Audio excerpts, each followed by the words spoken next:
नमस्कार प्रिय साथियों, एक बार फिर से आपके अपने यूट्यूब चैनल राज सर्वा स्टडी पर आपका हार्दिक स्वागत है।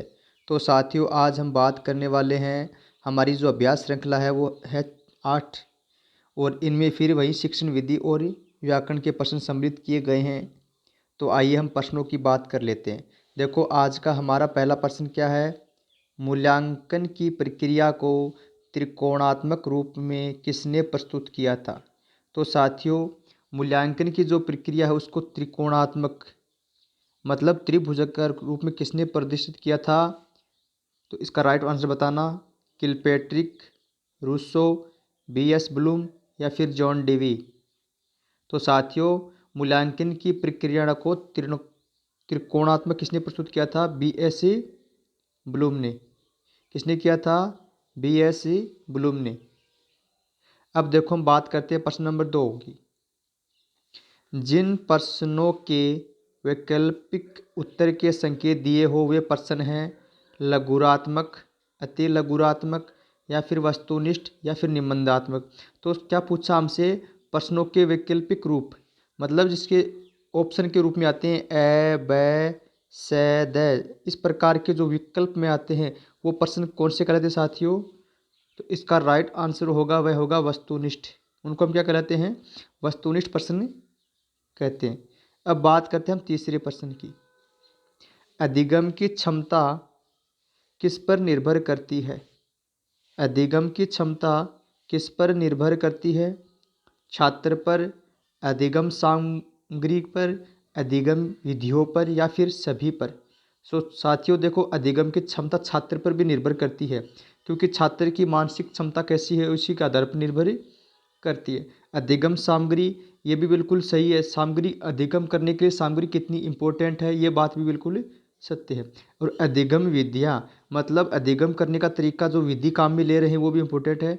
तो हमें ये पूछा किस पर निर्भर करती है, तो इसका करेक्ट आंसर होगा उपरोक्त सभी। तो हमारा यहाँ पर चौथा ऑप्शन सही माना जाएगा। अब बात करते हैं प्रश्न नंबर 4 की। खंडान्वय प्रणाली में भावों का स्पष्टीकरण किया जाता है।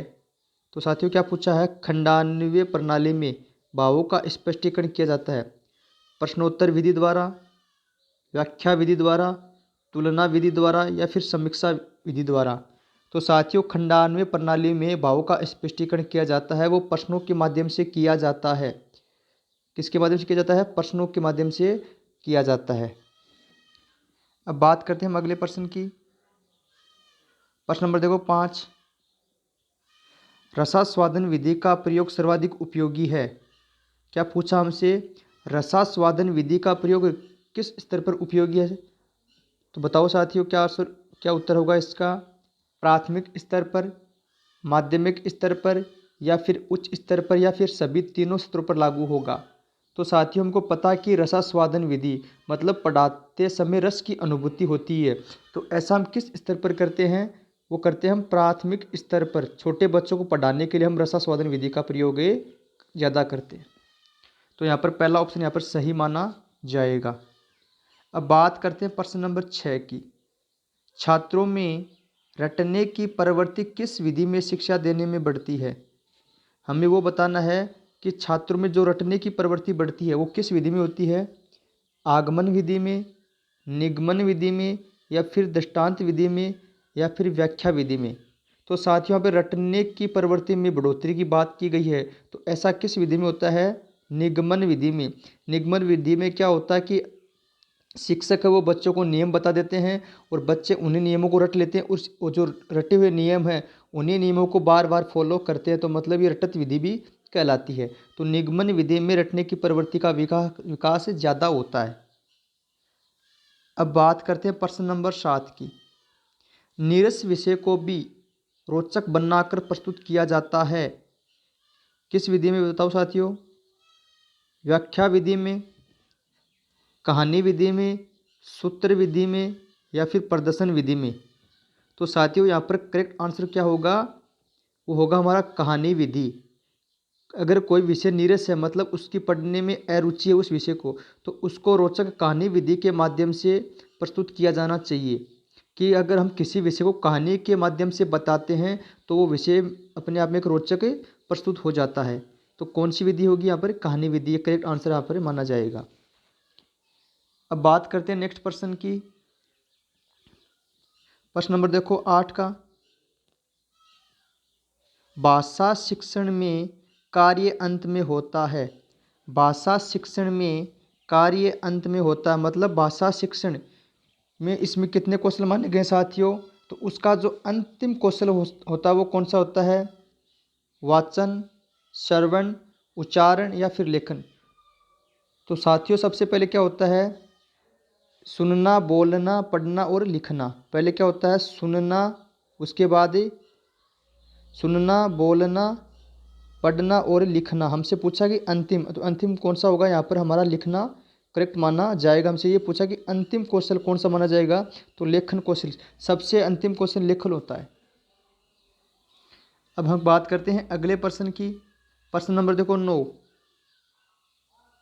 योजना विधि का जन्मदाता इनमें से कौन है? हमसे यह पूछा कि योजना विधि है उनकी सबसे पहले ये शुरुआत किसने की, मतलब इसके जन्मदाता किसको मानते हैं? मॉरिसन, जॉन डेवी, हर्बर्ट या फिर गार्डनर। तो साथियों हमको पता कि योजना विधि के जन्मदाता कौन है? जॉन डेवी हैं। कौन है? John Dewey. तो करेक्ट आंसर कौन सा माना जाएगा? यहाँ पर दूसरा ऑप्शन सही माना जाएगा। अब बात करते हैं प्रश्न नंबर 10 की। निगमन विधि का सिद्धांत है।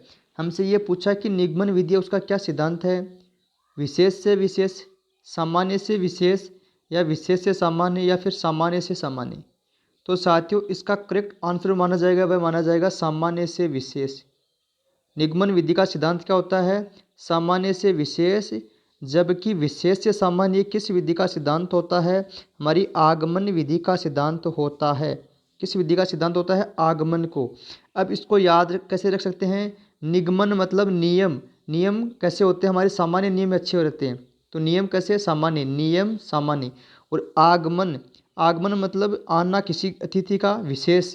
इस प्रकार इसको हम याद ही रख सकते हैं। अब बात करते हैं प्रश्न नंबर 11 की। अब हमारी व्याकरण के प्रश्न चलेंगे। देखो व्याकरण का 11वां प्रश्न क्या है? वृक्षछाया का संधि विच्छेद क्या होगा? वृक्ष धन छाया या फिर वृक्ष धन छाया या वृक्ष धन छाया या फिर वृक्ष धन छाया। तो साथियों हमारा यहाँ पर करेक्ट आंसर कौन सा माना जाएगा? वृक्ष धन छाया। क्योंकि जब भी यहाँ पर कोई स्वर ए है, क्या? जब भी किसी स्वर ए के बाद च या फिर छ आ जाए तो उनके मध्य में हलंत च का आगमन हो जाता है। तो देखो यहाँ पर अक्ष है, इसके बाद ए है, उसके बाद छ आ गया, तो इनके बीच में कौन आ गया? मध्य में च आ गया। तो क्या होगा? वृक्ष छाया बन गया। और संधि विग्रह करेंगे तब उस च को हलंत वाले को हटा देंगे, क्या बनेगा? वृक्ष धन छाया। तो हमारा यहाँ पर चौथा ऑप्शन सही माना जाएगा। अब बात करते हैं हम प्रश्न नंबर 12 की। किस शब्द में प्र उपसर्ग नहीं है? हमसे ये पूछा कि प्र उपसर्ग नहीं है, वो शब्द हमको यहाँ पर बताना है। प्रज्वलित, प्रत्यक्ष, प्रचार या फिर प्रकाशित। तो साथियों यहाँ पर हमारा कौन सा करेक्ट आंसर होगा? प्रत्यक्ष। प्रत्यक्ष इसमें क्या उपसर्ग है? प्रतिधन, क्या होगा? प्रतिधन इक्स। तो यहाँ पर हमारी यण संधि है। कौन सी संधि है साथियों? यण संधि है। तो प्रत्यक्ष में कौन सा उपसर्ग है? यहाँ पर प्रति उपसर्ग है। प्रज्वलित, प्रचार, प्रकाशित, इन तीनों में क्या हमारे क्या है? प्र उपसर्ग है, जबकि प्रत्यक्ष में प्रति उपसर्ग है। क्या? प्रति उपसर्ग है। अब बात करते हैं प्रश्न नंबर 13 की। लठेत में प्रत्यय बताइए। तो साथियों यहाँ पर लठेत शब्द दिया है, इसमें हमें प्रत्यय बताना है। तय, एत या फिर ऐत या फिर लाठी। तो लठ धन ऐत। देखो यहाँ पर दीर्घ मात्रा है, दीर्घ मात्रा तो कौन सी? एक मात्रा आएगी। क्या बनेगा इसमें? प्रत्यय क्या? ऐत आएगा। क्या आएगा? ऐत। एक मात्रा वाला ऐत बचेगा यहाँ पर। तो तीसरा ऑप्शन यहाँ पर सही माना जाएगा। अब बात करते हैं प्रश्न नंबर 14 की। मुनि श्रेष्ठ शब्द का समास विग्रह होगा। मुनि श्रेष्ठ इस शब्द का समास विग्रह बताना हमको। मुनि है जो श्रेष्ठ, मुनियों में सबसे श्रेष्ठ है जो, मुनियों में श्रेष्ठ या फिर मुनियों का श्रेष्ठ।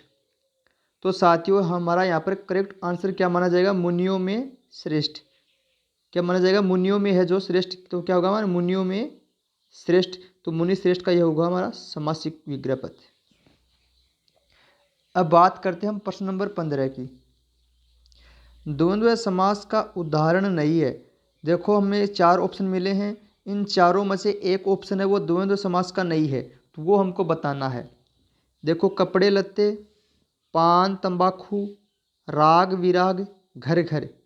तो साथियों द्वंद्व समास के बारे में वो पता होना चाहिए कि इसके दोनों पद क्या होते हैं, प्रधान, अपने आप में एक प्रधान अर्थ करते हैं। देखो कपड़े और लत्ते, पान या तंबाकू या फिर पान और तंबाकू, राग और विराग अपोजिट भी मिलते हैं, मतलब कहने करता है द्वंद्व समास में विलोम शब्द भी काफ़ी बार हमको देखने को मिलते हैं।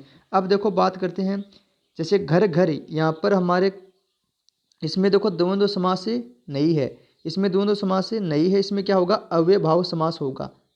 कौन सा समास होगा, इसमें अव्ययभाव समास से होगा। बात करते हैं प्रश्न नंबर 16 की। मधुर विशेषण से बनी भाववाचक संज्ञा है। मधुर विशेषण से बनी भाववाचक संज्ञा, देखो वह मधुर गाती है, तो उसकी गाने की विशेषता क्या है, कैसा गाती है, मधुर गाती है, मतलब ये तो विशेषता है। पर इससे भाववाचक संज्ञा बनानी है तो क्या बनेगा, माधुर्य, मधुरिमा या फिर माधुरी या फिर मधुरता। साथियों बताओ कौन सा करेक्ट माना जाएगा। मधुर से हमें भाववाचक संज्ञा बनानी है, वो बताना है। तो मधुरता नहीं बनेगा साथियों, थोड़ा सा यहाँ पर कंफ्यूज करता है, मधुरता कोई शब्द नहीं, क्या होगा इसका, माधुर्य बनेगा। क्या बनेगा, माधुर्य। माधुर्य क्या बनेगा, ये भाववाचक संज्ञा के अंतर्गत इसको शामिल किया जाएगा। तो हमारा यहाँ पर पहला ऑप्शन सही माना जाएगा। अब बात करते हैं प्रश्न नंबर 17 की। देखो थोड़ा सा इसको अच्छे सेट कर लेते हैं। अब देखो तेते पाँव पसारिए जेते लंबी शोर में कौन सा सर्वनाम है। तो साथियों हमसे यहाँ पूछा सर्वनाम का प्रकार बताना कौन सा है। तो देखो तेते पाँव पसारिए जेते लंबी शोर एक कुहावत के रूप में दिया गया है। तो बताओ यहाँ पर कौन सा सर्वनाम होगा, पुरुषवाचक सर्वनाम, संबंधवाचक सर्वनाम, निजवाचक सर्वनाम या फिर प्रश्नवाचक सर्वनाम। तो साथियों देखो यहाँ पर संबंध बताया है कि तेते पाँव पसारिए जितनी लंबी शोर, करने का अर्थ है कि उतने ही पाँव पसारिए जितनी आपकी कंबल हो। तो मतलब यहाँ पे संबंध हो गया, जेते का तेते का संबंध किससे हो गया, जेते से। तो हमारा यहाँ पर करेक्ट आंसर कौन सा माना जाएगा, दूसरा ऑप्शन सही माना जाएगा, संबंधवाचक सर्वनाम। अब देखो हम बात करते हैं प्रश्न नंबर 18 की। रमेश चतुराई से काम करता है, वाक्य में संज्ञा से बना विशेषण है। देखो सबसे पहले बात करते हैं इसमें विशेषण है क्या, चतुर। क्या है, चतुर। क्या होगा, चतुर, कि वह चतुर आदमी है। तो उस आदमी की विशेषता हो गई, वह क्या है, चतुर है। पर इससे हमें संज्ञा में बनाना है, तो क्या बनेगा इसका संज्ञा शब्द, चतुराई बनेगा। क्या बनेगा साथियों, चतुराई। तो हमारा यहाँ पर दूसरा ऑप्शन सही माना जाएगा। अब बात करते हैं प्रश्न नंबर 19 की। सूक्ष्म का विलोम होगा, हमें यहाँ पर सूक्ष्म का विलोम बताना है, आत्मिक, बारीक, अदृश्य या फिर स्थूल। तो साथियों सूक्ष्म का क्या होगा, विलोम स्थूल होगा। क्या होगा, स्थूल। स्थूल मतलब जिसका बड़ा आकार, सूक्ष्म मतलब छोटा लघु। तो क्या होगा, सूक्ष्म का विलोम क्या होगा, स्थूल होगा। अब आज की हमारी श्रृंखला का अंतिम प्रश्न देखो, विरिंची शब्द किसका पर्यायवाची है। हमको यहाँ पर पर्यायवाची पूछा है। विरिंची शब्द किसका पर्यायवाची है, शिवजी, ब्रह्मा, नारद या फिर विष्णु। तो साथियों याद रखना ये बहुत ही अच्छा प्रश्न, बहुत बार पूछा जा चुका है एग्जाम में। विरिंची बोलते हैं ब्रह्मा को, किसको बोलते हैं साथियों, ब्रह्मा को। ये ब्रह्मा का पर्यायवाची यहाँ पर माना जाएगा। तो दूसरा ऑप्शन यहाँ पर बिल्कुल एकदम सही होगा। तो साथियों ये आज के हमारे अच्छे और महत्वपूर्ण प्रश्न थे, और इसी प्रश्नों को जानने के लिए हमारे चैनल को सब्सक्राइब कर देना और बेल आइकन को प्रेस कर देना, जिससे आने वाले वीडियो का नोटिफिकेशन आपको मिल सके और हो सके उतना ज़्यादा शेयर करना।